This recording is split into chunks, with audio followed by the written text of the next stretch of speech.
First of all, my sincerest thanks for the benevolence of the Indian community for benevolence forum, and it's amazing to see such an organization. I've been to many countries and met many Indians all over the world. I've never come across such an organization. So congratulations and kudos to the work that you're doing. Thank you for the invitation here and such a warm welcome right from the airport and through the day. We've been made to feel so much at home. So, feel so much at home away from home. Thank you so much, Dr. Vaibhav, for gracing the occasion. And without much ado and delay, I will start my presentation. So, autism, as Dr. Vaibhav said, autism parenting, not only autism parenting, but parenting any child is not easy anymore. It's difficult. The way we were brought up, and I think our parents didn't know what we were studying, and they didn't know which class we were in. But now we have to look at everything that our child does. And that's why very early on we start looking at our child and sometimes finding our child is a little bit different, and then what do? That's where the whole concept of parenting starts. And before going on to the recent advances, what I tell all my patients is go back to your roots. I tell all the parents, how did our parents bring us up? I think that's where we need to go back and listen to them. How did you, really take care of us? How did you, if we scolded, how did you scold with a lot of love and affection so that the child doesn't feel distressed? So go back to the roots. That's the main theme of today's parenting session. But I would also be talking a lot about autism, yes, and if time permits and if there is still some patience at the end of the autism, I will touch a little bit about cerebral palsy and intellectual disability also. So first of all, thank you again, the Indian Community Benevolent Forum, and of course this is a collaboration between India and Indians in Qatar. So this talk is only for information, it is for awareness, and please do understand this is not a substitute for any consultation or anything that your doctors say. This is just about letting you know what's happening out there in the world. So why are we here? Why are we here? We are here because either we are a parent who has a child with a special needs, or we are a professional who is somewhere associated with taking care of special needs, or we are a forum or a community who is concerned and is worried about children with special needs. So what are we going to understand today or know more about is what do we understand more about neurodevelopmental disorders. So when we talk in a lay term calling children with different abilities as special needs children, we are basically talking about children with neurodevelopmental problems, right? Neuro means brain, development means during the development something has gone wrong, and because of which a child is different from others. So what do we know about these children, not only physically, but what's happening in the brain? What's new? What is the new concept? What is the new understanding is what we are going to see today. And apart from the brain, what else is happening in the body of a child, whether it be a blood, whether it be a gut, we are going to try and understand a little bit of this. So what is new? What is new is that we now believe, and in many countries abroad, no longer are children termed as autism or cerebral palsy or intellectual disability. No diagnosis per se is labeled to the child. Rather, the child is now considered as neurodiverse. You and me, we call ourselves neurotypical, and those who are not typical are neurodiverse. So like we have someone who is tall, someone who is short, okay, someone who is fair and someone who is dark, and someone who has big eyes, someone who has small eyes. Similarly, we have individuals who are neurotypical and individuals who are neurodiverse. Why? Because we don't want to put a label and discriminate them. So to try and reduce the discrimination, the concept is now changed into from differently abled or disabled to neurodiverse. We will understand more about comprehensive neurorehabilitation. I'm sure parents who have children with special needs have been going from one place to another, from pillar to post, to take your child for occupational therapy, for speech therapy, for physiotherapy. But we are going to see comprehensively in toto what are different rehabilitative techniques which are important to get your child to become a functional individual, and what is new in this field. We are going to talk about modern brain imaging, what is new in understanding the brain. We are going to understand more about what's wrong in a brain of a child with autism, or what's different in a brain of a child with autism. And whatever is different or whatever is less functioning, whether we can regenerate it, whether we can help to overcome that dysfunction or difficulty. So the concept of regeneration, and then the tool for regeneration, because if there is a concept of regeneration, what do you use to regenerate? And that is cellular therapy. And what else is there apart from cellular therapy? Like we call it as integrative therapy. Together it works. So oxygen-based therapies. So neurodiversity, as I said, our special needs children. What is the concept of neurodiversity? They are not less. They are just different. So as Mr. Shahnawaz said that, there is a child who is amazing or talented in one field. It could be like MF Hussain, if properly, guided, but may not be able to speak as well as we are doing, or may not be able to read as well or go to a regular school. But that doesn't mean he is less. It just means that he is different.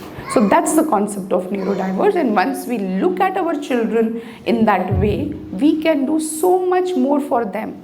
We will be able to customize things based on that child's potential, and that's where our society collectively has to start changing the way we look at children with special needs. So, but where does it have to start? It has to start from the parents.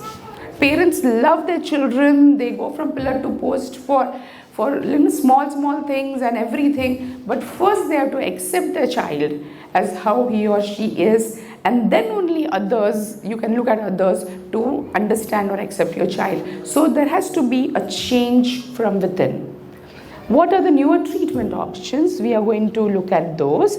Regenerative medicine or cellular therapy, oxygen-based therapy, hyperbaric oxygen and ozone therapy, comprehensive rehabilitation, blood cleansing, and micronutrient imbalance correction. So it's important for us to first understand our children. So let's start from understanding what is really the problem with our children. So we see children with autism, and I've seen hundreds and thousands of them, and they are good looking boys, they are dolls, beautiful girls.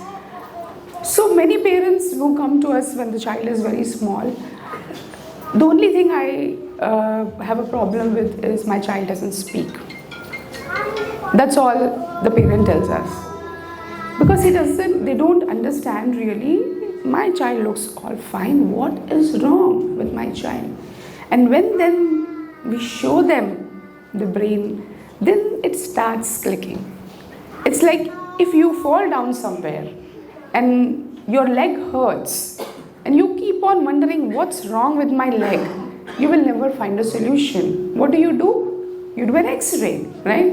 You see whether there is a hairline fracture or there's a big fracture. So similarly, in a child with a neurodevelopmental condition, what is wrong in the brain? It's very important to understand that.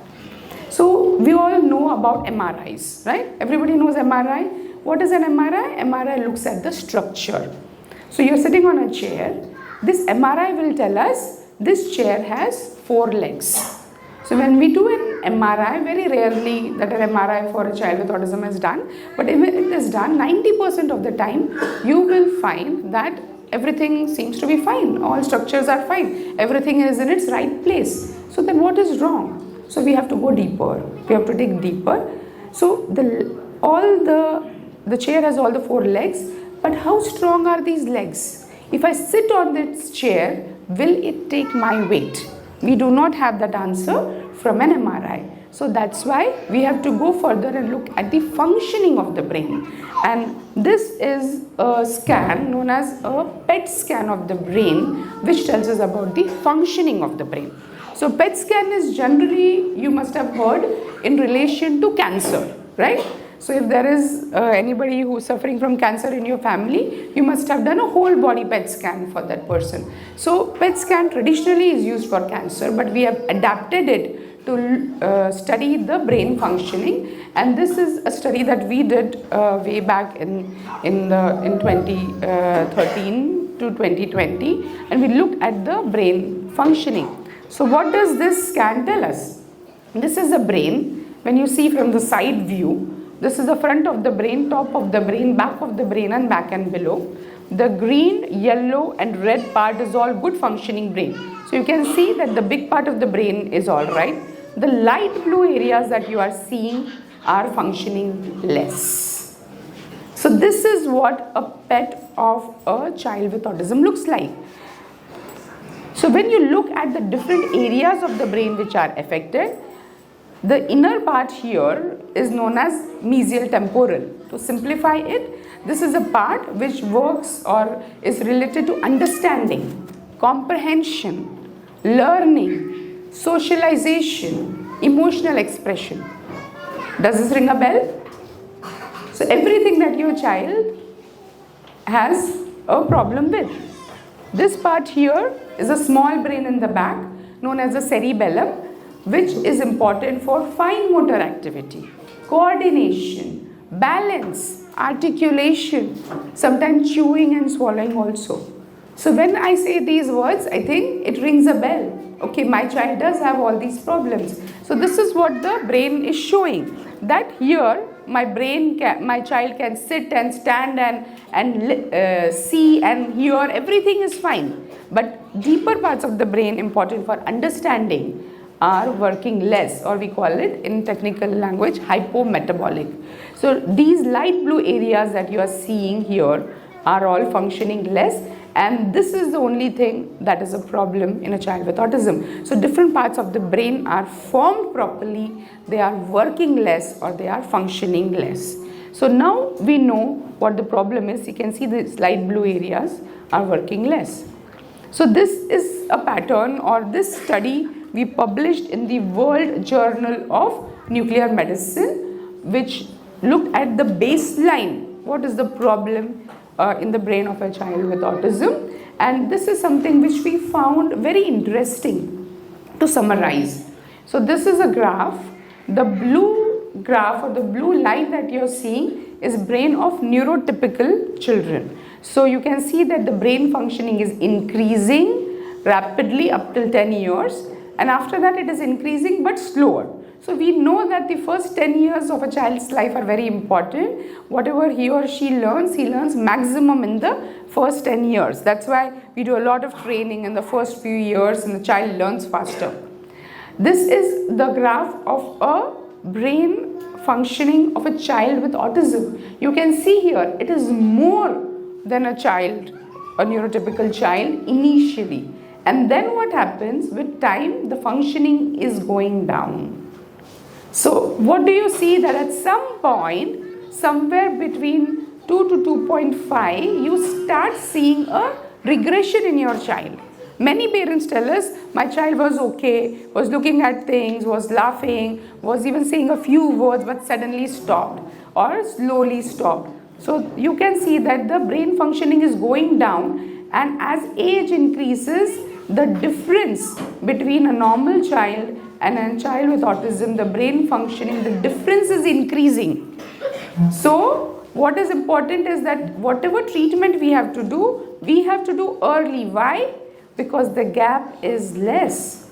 Initially, we can push this graph up towards normal very easily. As time goes by, because the gap is big, it's more difficult to push up.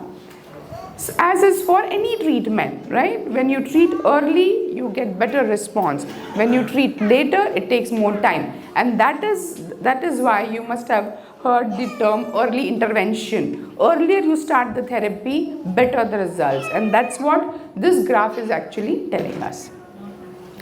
Apart from the brain functioning research, we also are looking at different levels of blood markers or vitamins in the blood which may be functioning less and having a more severe effect on a child with autism. One of the important things is vitamin D levels. It has been correlated that low vitamin D level affects the immunity of a child with autism, but also it affects a lot of other brain chemicals or neurotransmitters which are important for brain functioning. The other is a folic acid receptor, homocysteine and vitamin B levels in the mothers as well as in the child. So these factors are very important. They have to be in the right dosage, in the right form. So a lot of research is happening apart from brain, what's happening in the blood of a child and whether these nutrients are reaching the brain or not.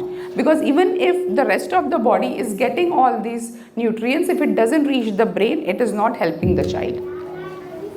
So what is the approach that we have been putting together for the last 15 years and we keep on adding newer treatment approaches? So what is the new way that we are looking? Right now, till now you are doing therapy, you keep on doing. So about autism, why is it important for us to understand autism better? Why is it important to find a definitive holistic treatment approach? Why? Because look at the numbers. When we were in school or when we were in children, even when we were in college, when I was doing my medical school, I don't remember seeing a child with autism. I remember even for neurology, we just had a child with cerebral palsy. We didn't see so much of autism. What has happened from 2000 till now? Let's see. 2000, the prevalence as per the US statistics, where in US they do very accurate statistics, so we are taking that as the benchmark. In CDC Atlanta data shows 1 in 150 children individuals having autism in 2000. In 2008, 1 in 125. 2010, 1 in 110. 2014, 1 in 68. Look at how fast it is growing. In 22, 1 in 44, in 23, 1 in 36. Where are we heading? Since 10-15 years we have been talking about this, and every year we see this increase in the number of children with individuals with autism. So we look at COVID pandemic, we look at AIDS pandemic, we look at TB pandemic, but we are not looking at the autism pandemic that is happening. Everywhere we see children with autism. Now, thankfully now parents at least have started accepting and taking the child out. Earlier children were not being taken out as well. So this is very important. 70 million people on the spectrum in the world. 1% of the world's population has autism, and slowly, possibly, maybe it is the way nature is evolving us. Maybe the evolution is saying that we are going to become more asocial than social, and maybe we are going to talk less and communicate more through digital media or through telepathy. We don't know. But maybe that is going to become more of a norm than abnormal. So we have to start accepting this reality. But what are we looking at? We are looking at making these individuals functional and become a part of the community to be able to be constructive individuals. So neurodevelopmental condition, or we can call it neurodivergent condition, are a whole lot. It's a spectrum. Yeah, it can be from high functioning Asperger's to very mild autism, to classic autism, to mild learning disability, to ADHD. All of this sort of somewhere fall in this umbrella. So we know it's a neurodevelopmental disorders for some reason, possibly hormonal, occurs more in boys than in girls, and it is a spectrum. What are the main issues? Poor social interaction. We know that children don't want to sit in one place, keep running around. We call them, they don't listen to us. Impaired communication and repetitive behavior. Keep doing the same thing again and again because of restricted interest. So most parents keep on asking, what did I do wrong? Why did my child have autism? We don't really have any specific answers. What we have are possible theories. I will try to simplify and put them together. What we do know is it is part genetic and part environmental. It's been seen about 10 to 15% of autism could arrive from a genetic predisposition. And by genetic predisposition, I mean there could be some genes which could be responsible for autism, and it has been seen that this gene could be in the father or the mother also. But in father or the mother, it may not really present as autism. It may present as a delayed speech, or it may be like someone who doesn't like to speak a lot, likes to be on his own. So we call them, oh, he's not very social, he's very shy. So it could be there in one of the parent, but it manifests more severely in the child, possibly because of super added environmental factors. So we will look at a few of that.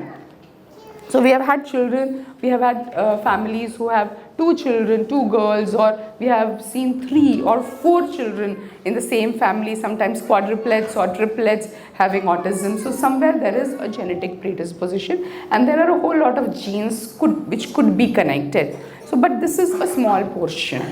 A big portion is environmental factors, and environmental factors could start from prenatal and antenatal, that is even before the mother becomes pregnant, to problems during the pregnancy and just at the time of birth. It could be because of intestinal dysfunction in the child, but more likely in the mother. Exposure to a lot of toxic chemicals. Use of mobile phones is of course controversial, and we will see whether there is any scientific data for it. Prenatal, antenatal causes, maternal infection in the pregnancy, diabetes, any stress or take antidepressants in the mother. All these are scientific reasons. We know that pregnancy is becoming more and more difficult now. Yeah, when our mothers had children, they used to go to their mother's house for the first pregnancy. Why? To reduce the stress. Now we work till the end. We work till we are about to deliver. So much stress is possibly also affecting the child's development. Diabetes, also infection in the mother, hemoglobin, low hemoglobin, vitamin D deficiency, folic acid, homocysteine levels. So all of these maternal factors could influence possibility of a child with neurodevelopmental condition in the child. Age of the father or mother, if the age of the father is too much, above 40, or mother is very high, possibility of neurodevelopmental condition. And if the child is born very early, premature or preterm or birth complications. Age of the father, it's been seen that a child who's born to a father who's 45 years or more is 3 times more likely to be autistic than a child born to a 24-year-old father. Similarly, ADHD is also high likelihood in parents who have higher age. A child who is born to a very young father also is at increased risk of autism. So these are a few causes. Then the gut. So we say that gut may cause a problem. So there are studies in which it is said that if the mother has a problem in the gut, it could lead to the brain development of the child may get affected and may lead to both immune dysregulation, that is increased swelling in the brain or inflammation in the brain, and also lead to cognitive and developmental issues in the child.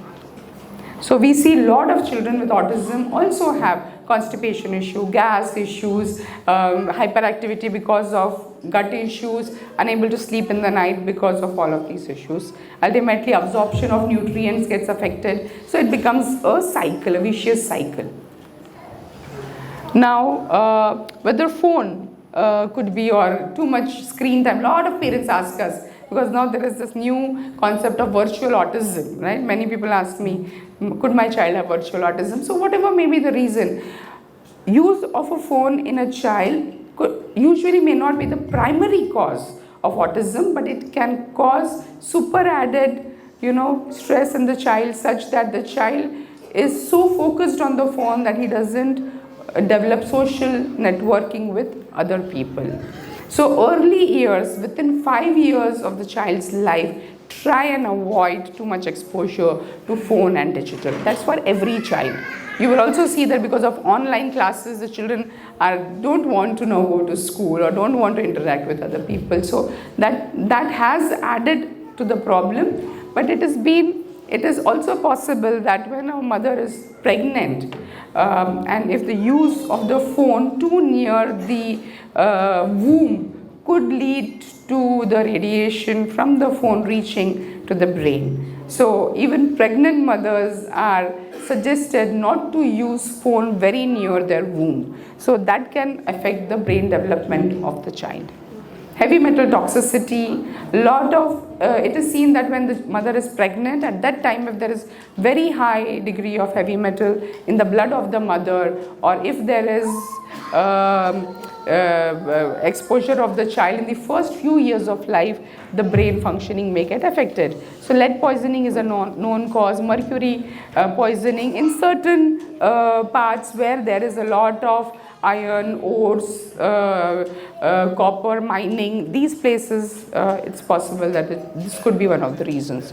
Vaccines, now it is a controversial topic again. Vaccines in 1998, there is a group led by Dr. Wakefield, which suggested that MMR could have caused, but later there were about 25 different publications which showed that that is not the case. So it is of course a controversial topic, and especially as doctors we do not recommend to withhold vaccines, because vaccines are important to prevent infectious diseases, especially in countries like India. It's very important. We got rid of polio because of the polio vaccine. We got rid of the smallpox because of the smallpox vaccine. So we can't withhold, but it can be given judiciously with time intervals instead of overwhelming the body's system too much.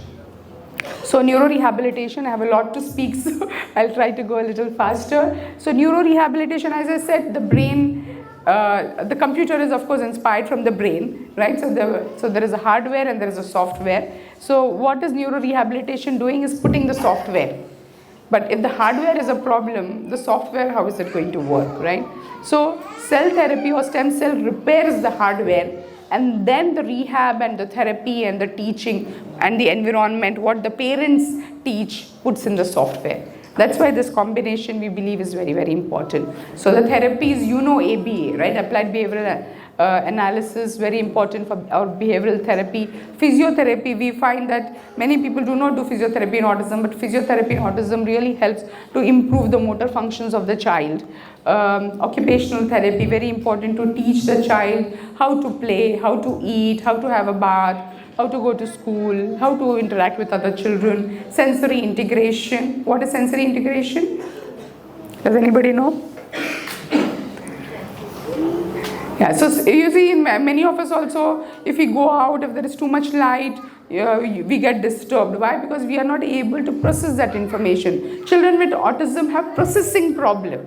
So if you look at a computer, you can see that the brain of a child with autism has a processing issue. So he can't process the information properly. So it may be an information for touch, it can be information about hearing or sound, it can be information about light, it can be information of taste or smell. So all these or some of these may be affected, and that's why training the child to respond to sensory information appropriately is part of sensory integration therapy.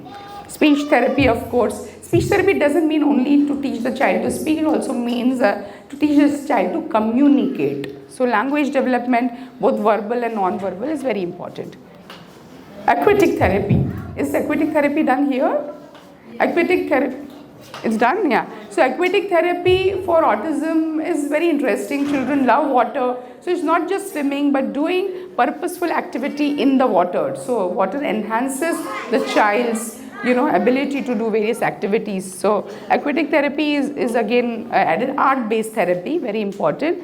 You teach the child in the form of music, in the form of art, in the form of drawing, in the form of performing arts, so the child responds or learns better. So what is the role of cellular therapy? As I showed before, the role of cellular therapy is to improve the hardware. And what are stem cells? Stem cells are like stem of a tree, right? When you give proper growth factors and water, stem of a tree gives rise to branches and gives rise to leaves and flowers and fruit. So we have special cells in our body which have the ability to multiply and form different tissues in our body depending on where we put them. So this field or terminology can be regenerative medicine, stem cells, or cellular therapy. We use the word cellular therapy or cell therapy for the purpose of this talk. So this is a promising therapy. That you can see there's a PET scan, there is damage here. This damage, the cells will go and help to reduce the damage in the brain or help repair the damage. Now, when we were in our 90s, when we were going to school at that time or college, if we needed some light, we used torch, right? If we needed to calculate, we used calculator. If we had to call someone, we had this black phone, right? And if we needed to click a picture, we had the camera. But now what do we have? Everything in one, all in one. We have Android or iPhone. So similarly, cell therapy or stem cell is a combination of all different medicines put together. So cell therapy has multiple actions or multiple functions. That's how it's different from a drug or a medicine. So what does it do? It multiplies and differentiates. It increases blood supply. So let me give you an example, a very common example that you will relate to about cells or stem cells is if you get hurt today, okay? If you get hurt, what will happen in your hand if there is a wound? What will happen? You don't do anything. You just clean it and keep it as it is. What will happen? Blood supply will increase. There will be redness, okay? And the skin will heal by itself. How does it do? By increasing blood supply. How does that happen? Through the stem cells in our skin and through the blood that comes in. There the cells will go and repair and cause wound healing. So that's what the stem cells will do. They cause angiogenesis, formation of new blood vessels. They cause immunomodulation, reduce the inflammation in the brain, reduce the sujan in the brain. Neurogenesis, formation of new cells in the brain. Apoptosis, killing of unwanted cells. Cell death is also an important part of building the brain cells. Trophic factors. Trophic factors are release of positive chemicals which will help repair the brain. And myelination. Myelination is if there is a cell and it gives out these different wires, this wire has to be insulated, right? Why do we need insulation? So that the signals go properly. So this is again also done by the stem cells. So it has all these different functions. Now, what are the worldwide research that has happened and where all can it be utilized? It can be utilized for neurological condition. There are 291 scientific publications because people say there is not enough evidence. That's why I wanted to show this. Orthopedic condition, for bone conditions, for fracture, for non-healing fractures, for arthritis, for avascular necrosis, for cartilage repair, 130 publication. Wound healing and limb ischemia, for diabetic foot, for non-healing wounds of the legs, 126 publication. Cardiac condition, pulmonary, even COVID. We did a study in COVID using stem cells to repair, to help the patient recover from COVID faster. So many different conditions, a lot of work is happening. In neurological condition and autism, there are 33 publications or scientific papers. Cerebral palsy, there is 44, spinal cord injury, there is 68, and there are so many other conditions for which there is a lot of scientific evidence. Our Bible of our medicine, that is the Harrison's textbook of medicine, also has part of the our curriculum, regenerative medicine. So that's part of our studies also. And why a lot of work has happened over the last 50 years. Nobel Prize, we know that Nobel Prize is the most topmost award that can be given to anybody in any field. And now when we look at the field of medicine, if you look at all the Nobel Prize which has been given in all these years, you will not find one area where there have been 3 awards except stem cell research. In stem cell research in 1990, the first award was given for demonstration of stem cells in the bone marrow. We know what bone marrow is? Yeah, bone marrow is where blood is formed every day. So bone marrow, then from embryonic stem cell research 2007, and then this is the most recent in 2012. So different research over a period of time as the field has evolved has been given award. Nobel Prize has been awarded 3 times.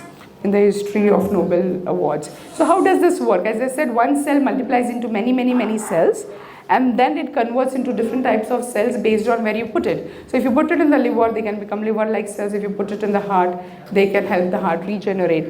They multiply, they improve the blood supply, and by increasing the blood supply, they release a lot of positive chemicals which can help to repair the brain. So it can repair, regenerate and replace.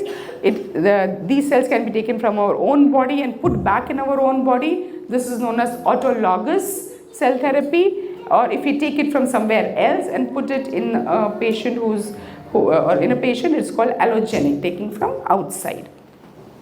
So major types is embryonic stem cell, taken from embryo in vitro fertilization clinic. It is not to be used for treatment because there is worry about, you are killing an embryo. Also there are ethical issues as well as possible tumorigenicity or tumor formation.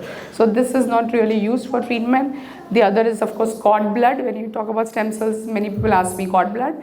You must be knowing what cord blood is, right? You store, when the child is born, when the mother and child is connected with the placenta, the cells in there are very rich source of stem cells, and can be just as we store blood, we can store the cord blood. So that is another, but this is used more for blood disorders like sickle cell anemia and thalassemia. What we have is adult stem cells in our own body. So we don't really need cells from outside. From our bone itself, we can take the cells. So this are very feasible. We are not killing an embryo. It is safe. There is no tumor formation, no rejection, because we are taking from the patient's own body. So nothing from outside, from the patient's own body. Easily obtainable and no ethical issues. So how is this treatment done? Bone marrow is taken from the hip bone here. If you see from the front, a thin needle is put in the bone and bone marrow is aspirated. It's like thick blood, then cells are separated and injected in the lower back. So this is how the treatment is done. Bone marrow aspirated in 10 minutes, cell separation within a few hours, injected in the lower back. From here, the cells reach the brain and help improve the brain functioning. A few results. So we can see, as I said, scientific results. About 80% of the patients treated so far all over the world have shown improvement. The first paper came from India. We should be very proud of it, from Neurogen. In 2013, this is a landmark paper which showed that cells from bone marrow can be used in children with autism. Second came from China, third from Italy, fourth and fifth from US. So we say that everything comes from the Western world. For a change, it's coming from the East. So all neighboring countries, India, China, Korea, Japan, much ahead of US, UK, Europe in this field of regenerative medicine. Again, 6th from India, 7th from Vietnam, 8th from Iran, 9th from the US. The first publication that we showed in 2013 is a proof of concept where we showed out of 32 patients who were treated, 91% showed improvement. The second came from China using cord blood, where they showed 88% of children showing improvement. From the US, the paper from the US showed out of 25, 90% showed improvement. The third paper from the US showed again 90% patients showed improvement. Mexico study from bone marrow showed 95%. So this is just to show that there's a variable result from 80 to 95% in different studies. 93. So these are just scientific information or evidences which are available from worldwide. So these are different studies and compilation of studies. What we have done, the 2020 study shows that in 254 patients, something which is very, very important is this. Children who are less than 5 years show the best results. Almost 98% success rate in less than 5 years. So earlier we treat, better the results. Between 5 to 10 years, 95%, 10 to 15, 90%. So as age increases, the possibility of improvement reduces by 5%. So objective proof is of course the brain scan. The PET scan you can see before the treatment, the blue areas are damaged. You can see here the blue areas have responded. This is in 6 months. So you can see the damage is improving. This is the main proof that the hardware is improving, and now as the hardware is repairing, now you do the therapies. You can see here the blue parts, and after 6 months they become more green. So these are objective scans which are by the Siemens machine or General Electric machine. So these are machine based scans. That's 16 publications. We have been invited to write book chapters on autism as well. So a few case studies. This is a child who came from the US. He's now almost 20 years old. He came to us when he was 11 years old. First time, the second in 2017 and then 2018. His father is a doctor, interventional cardiologist from the US, is an Indian in the US. This child had typical autism features of, fleeting eye contact, low self-awareness, stereotypical behavior, aggressiveness, temper tantrums, hyperactivity. And in this child, you can see that in 5 months, his reading level, so he was going to a special school, special class of a normal school. Here his reading level was 3rd grade, 4th month. In 5 months, it went to 7th grade, 1st month reading level. So he jumped in his reading ability in 5 months. So this is what we see. All the efforts that you are putting becomes more effective once the brain starts getting repaired. His eye contact improved. He started exploring. Most children are picky eaters, right? They don't eat. They start, after the treatment, they start eating better. Their judgment improves, their cognition improves, problem solving improves. So a lot of things improved. Look at the brain, all the blue areas in 6 months you can see have gone and they become green. This is his, after 2 years, this is his performance. In all the subjects, most of the subjects he got A. And he started learning new language, not only English but Spanish also. So this is what he achieved in 2 years. Till 11 years he was in the US getting all kind of the best therapies that you can get. But the qualitative and quantitative improvement that he had in 2 years were amazing. Now, over a period of time, what has happened? So over 7 years, this is where he is now. He started with mild autism, and with time he lost the diagnosis of autism, and now this is how he is. He graduated 12th standard, he participated in a choir, and he went all over Europe with a tour with his friends. He did summer job, he did a computer camp, he wrote his own essays, he sent application for college, and he got picked up in 6 colleges. So this is where he has reached in 7 to 8 years. We feel that this is something which is possible with the combination of cell therapy and a lot of parental support and care. So this is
so what is integrative therapy? In addition, as I said, oxygen-based therapy, which adds on to the treatment, it helps the treatment to become more effective. This is hyperbaric oxygen. What is hyperbaric oxygen? We know that, you know that when people go into scuba diving, when they come out, they are put in chambers which are 100% oxygen in increased pressure, so that they do not have decompression sickness, right? So it is the same concept. So when we are breathing, now we are breathing 20% oxygen at normal pressure, right? This oxygen is now going into our blood, right? This is oxygen in the blood, but it is going in the red blood cell, okay?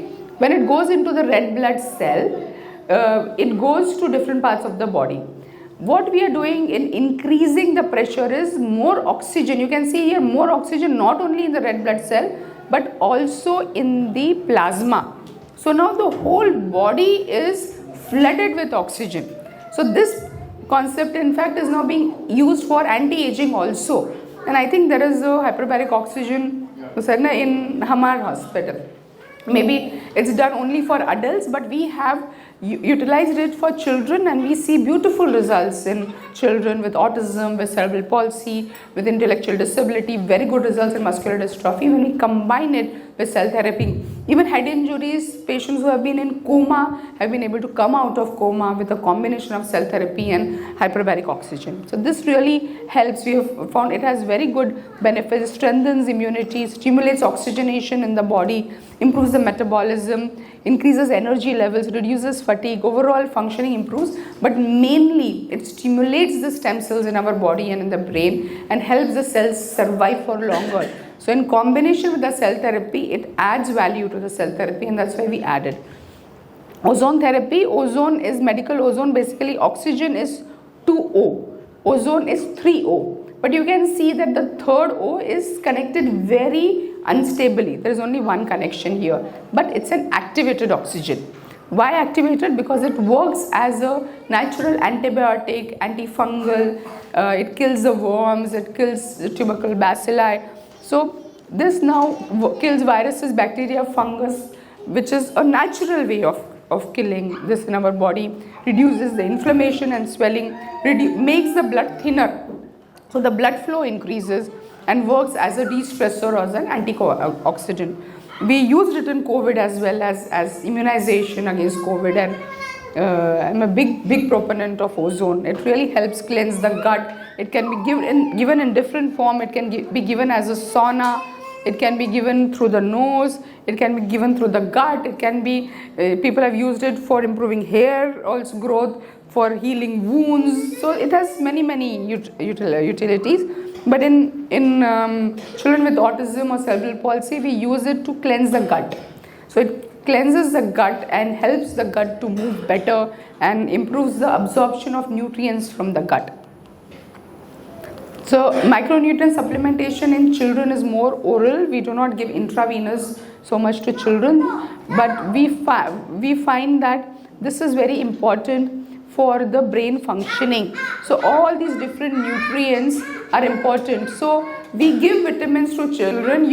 I think many of you must be giving, and what you do is you just take from the shelf, right? You also must be taking B12, B6, folic acid, vitamin D. But what we have found is that only in inactive state, if you take these vitamins, they will not reach the brain and they will not get converted into the active element that we need. And that's why this particular cycle here talks about this. This is known as MTHFR mutation. This is a genetic defect which we have, though we are collating the data, we have seen that 7 out of 10 children with autism have this defect, preventing their folic acid, which they take from the food, getting converted into an active form known as L-methylfolate. So this is a new research which is happening, and we are working on putting a comprehensive treatment program in addition to all of the brain functioning improvement of the micronutrients as well.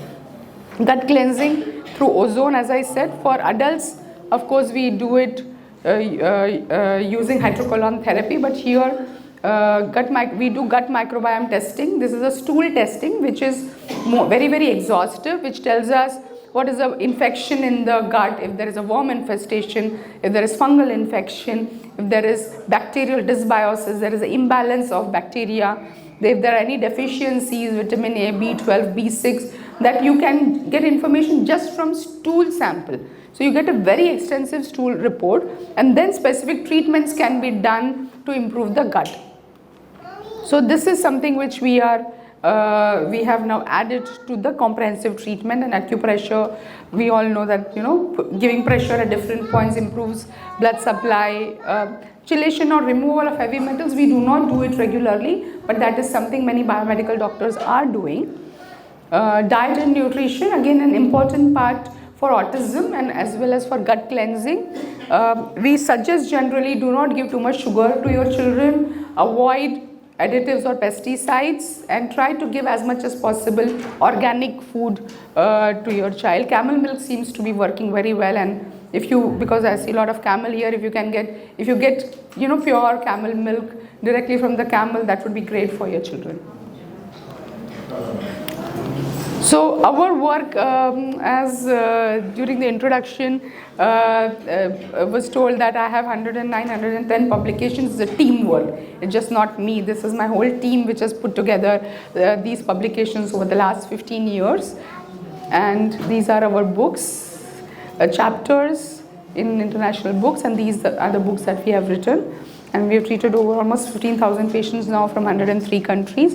And we find that it's important that we understand the brain using newer brain technologies, and that a combination of cell therapy with integrative and correction of micronutrients and rehabilitation now seems to be the answer for autism. We have seen many children come out of the spectrum. We have seen many children going to school, depending on when they come, and the potential of the child coming out, the speciality of the child. The children who could not speak are now doing mental arithmetic, and they are reading like without being taught many languages. So these are things that these children are capable of. Only we need to find a perception, a different vision, and help them get this out to the world. So a comprehensive approach basically for neurodevelopmental condition is brain imaging, conventional rehab, special rehab, cellular therapy, and oxygen-based integrative therapy. All this put together is now, we believe, is the right formula for treating children. So I've covered all of this in this talk today, and thank you for patient hearing all those who could stay back.